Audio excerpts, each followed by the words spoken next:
Hello दोस्तों, मैं हूं अविनाश और 3M फाइनेंस में आप सबका स्वागत है। आई होप कि ये हफ्ता थोड़ा अच्छा ऊपर नीचे उठा पटक वाला जा रहा होगा आप सबका, जो कि होना भी चाहिए। ट्रम्प साहब एकदम से जागते हैं, मार्केट को पूरा मैनिपुलेटिव बनाते हैं और सोने चांदी, क्रूड ऑयल, यहाँ तक कि इक्विटी मार्केट को भी पूरा हिला देते हैं। कल के ट्वीट में भी यही हुआ। कल के ट्वीट से पहले आप लोगों को ये खबर तो पता चली गई होगी कि बहुत बड़ा मैनिपुलेशन हुआ है। यूएस के स्टॉक मार्केट में क्रूड ऑयल को शॉर्ट किया गया और वहाँ के S&P 500 के अंदर बल्क बाइंग करीब 1 बिलियन की बाइंग की गई। और हमारे इंडियन मार्केट में भी कुछ ऐसा ही हाल दिखा। 800-900 पॉइंट, 1000 पॉइंट उनके एक ट्वीट से मार्केट बढ़ गया।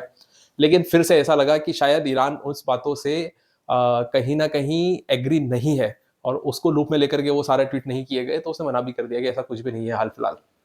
तो चलिए शुरू करते हैं गोल्ड और सिल्वर के आज के एनालिसिस में। कल हमने क्लियरली बोला था कि 1,42,000, जब मैं लाइव स्ट्रीमिंग कर रहा था तब भी, कि ये एक ऐसा लेवल है जहां से आपको सेलिंग करनी चाहिए, और वही हुआ। उसके बाद में वापस से गोल्ड नीचे डंप किया गया। 2,30,000 32,000 के आसपास से सिल्वर वापस से डंप की गई और नीचे आई। और वही एक चीज थी जो कि मैं कल भी आपको बोल रहा था और आज भी बोल रहा हूं कि सिल्वर और गोल्ड राइज ऑन सेल का ही मार्केट है अभी, और बाइंग करने की कोई अपॉर्चुनिटी नहीं बनती है। गोल्ड और सिल्वर की एक चीज ये भी है कि ये मेटल है। जब भी आप किसी कंपनी को एनालाइज करते हैं तो फंडामेंटल्स देखते हैं, प्रॉफिट एंड लॉस देखते हैं, कंपनी क्या करती है, कैसे काम करती है, कितने साल का एक्सपोजर है, आगे के बल्क ऑर्डर्स क्या हैं, मैनेजमेंट कैसा है, प्रॉफिट रेशियोज क्या है, इक्विटी एक्सपोजर्स कैसा है, उसके फील्ड कैसा है, और मार्केट किस तरह का कैप्चर किया हुआ है उसने, वो सब कुछ देखते हैं। लेकिन मेटल्स में आप क्या देखोगे? कुछ नहीं। गोल्ड और सिल्वर का बैकग्राउंड या किसी भी दूसरे मेटल का बैकग्राउंड सिर्फ उसके यूजेस के ऊपर ही होता है, या अच्छे टाइम या खराब टाइम में वो किस तरह से परफॉर्म करता है, उसी चीज के ऊपर गोल्ड और सिल्वर की पूरी डिपेंडेंसी या किसी भी मेटल की डिपेंडेंसी होती है कि उसका यूजेस क्या है। सिर्फ और सिर्फ यूजेस, उसके कोई फंडामेंटल्स नहीं होते हैं, उसके कोई प्रॉफिट एंड लॉस के रेशियोज नहीं होते हैं, कोई मैनेजमेंट टीम नहीं होती है, यहाँ तक कि कोई आगे के बल्क ऑर्डर्स नहीं होते हैं, पुराने रेशोज नहीं होते हैं, कोई इक्विटी नहीं होती है, कोई मैनेजमेंट नहीं होता, कोई मतलब उसके ऑनर्स नहीं होते। तो आप कैसे चेक करेंगे कि ये किस तरह का है?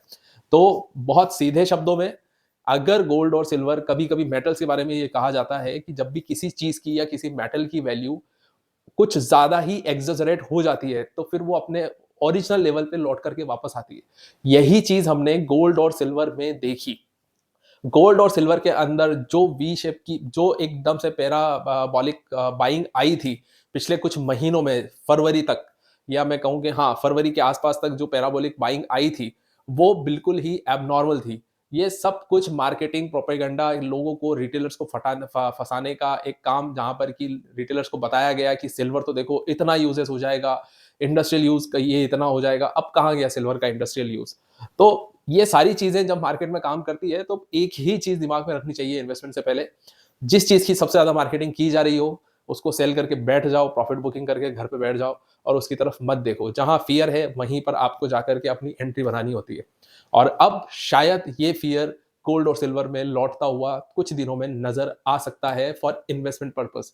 बाकी ट्रेडर्स को तो आज कल डेली कुछ ना कुछ, कहीं ना कहीं, कभी बाइंग की अपॉर्चुनिटी बन रही है, कभी सेलिंग की अपॉर्चुनिटी बन रही है।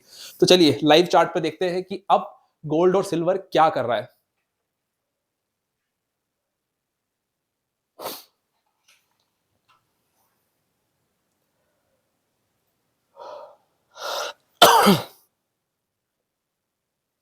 ये गोल्ड का चार्ट है दोस्तों। कल इसी समय पे लगभग लगभग गोल्ड 2,34,000, सिल्वर का चार्ट, ये सिल्वर का चार्ट है दोस्तों, और कल इसी समय पर करीब करीब 2,35,000 या 34,000 के आसपास सिल्वर चल रहा था।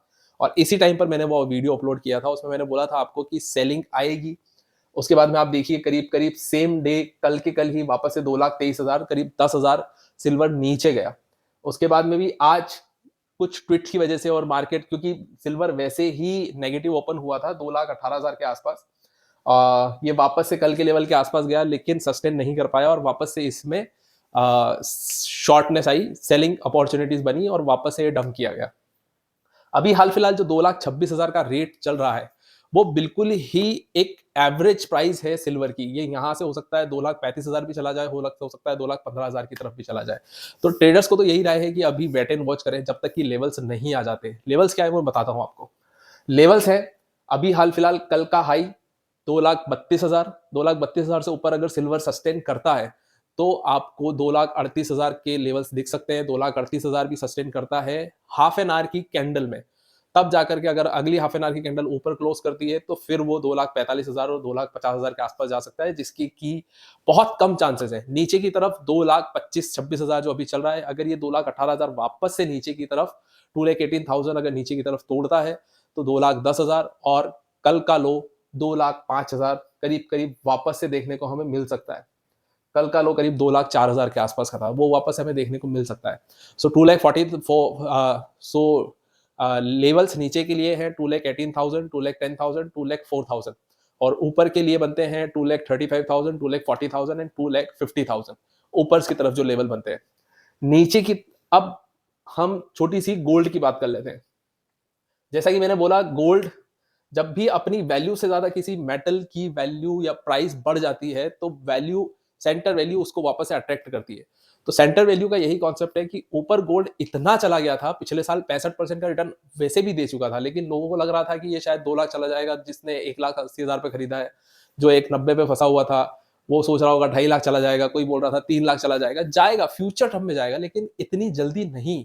क्या सिर्फ यही एक एसेट है दुनिया में जिसमें कि इन्वेस्टमेंट या फिर यही एक सेफ हेवन बचा है, या फिर युद्ध हमेशा चलता रहेगा? ऐसा नहीं है।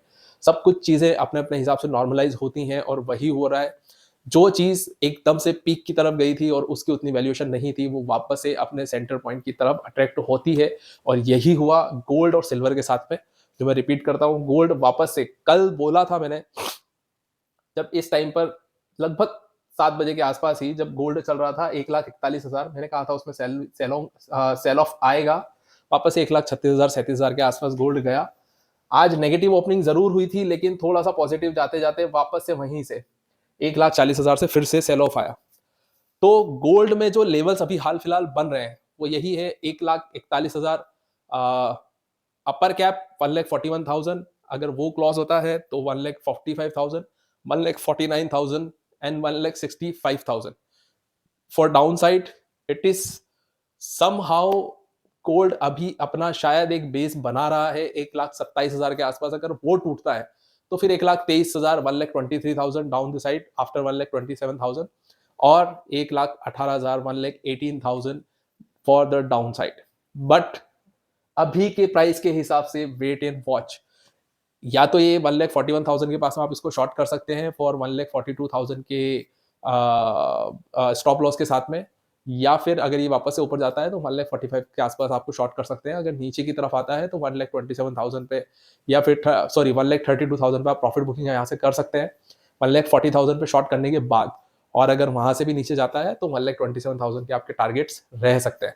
बाकी आप बताइए, आपको गोल्ड और सिल्वर में, क्रूड ऑयल में, या फिर कुछ और भी जानना है तो मुझे बताइएगा। बाकी मिलते हैं कल। सी यू देन। इससे पहले डिस्क्लेमर, हम कोई सेबी रजिस्टर्ड रिसर्च एनालिसिस्ट नहीं है। हम जो भी यहाँ पर लेवल्स बताते हैं वो सब कुछ हमारी रिसर्च का एक रिसर्च बेस्ड आइडियाज होते हैं जो कि हम आप लोगों के साथ में शेयर करते हैं।